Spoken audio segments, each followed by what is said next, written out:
You've been watching a show about sturgeon fishing. Now, by a show of hands out there, how many people that are watching this even know what a sturgeon is? And you might very well have them in your own state. We have them, these guys were fishing on the Rainy River, going into Lake of the Woods on the Minnesota side.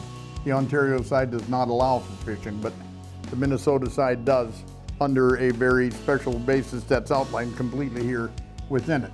They're unique, and if you haven't ever fished sturgeon, you need to try it. You notice how those fish jumped? Well, can you imagine having a 400-pounder on, and you're in a belly boat, and this thing comes up and comes completely out of the water in a jump?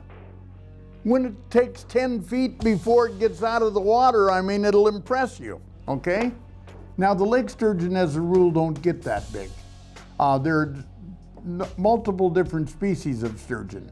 There's sand sturgeon we have here in Minnesota in addition to lake sturgeon. For the big white sturgeon, you're gonna have to go out west because one of the tributaries that they come up is the Columbia River, and then they go to the Snake River, and then they go up above it on another river, and they're fished throughout, but the Columbia probably gets more sturgeon fishing than any place, and they catch 1,000-pounders every year. White sturgeon, these are ocean fish that come up the rivers to spawn. Just like they're coming out of Lake of the Woods up into the Rainy River, and I'm sure many other rivers that go into Lake of the Woods the same way. But with Ontario not allowing it, none of them get fished. Just that one section of the Rainy down there. So consider them.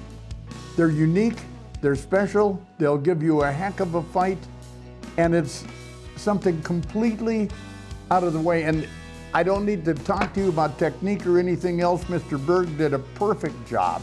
He's outstanding as a fisherman. I hope you enjoy this show and pay attention to the details, how they handle them, what you can do, what you can't do, etc.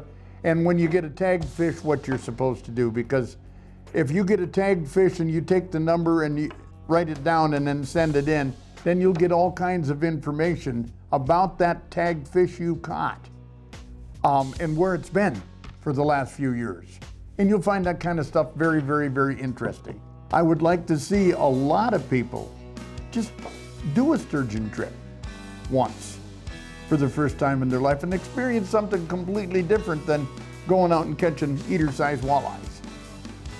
These things will stretch your strength. Hey folks, if you like what we're doing, please give us a thumbs up and subscribe.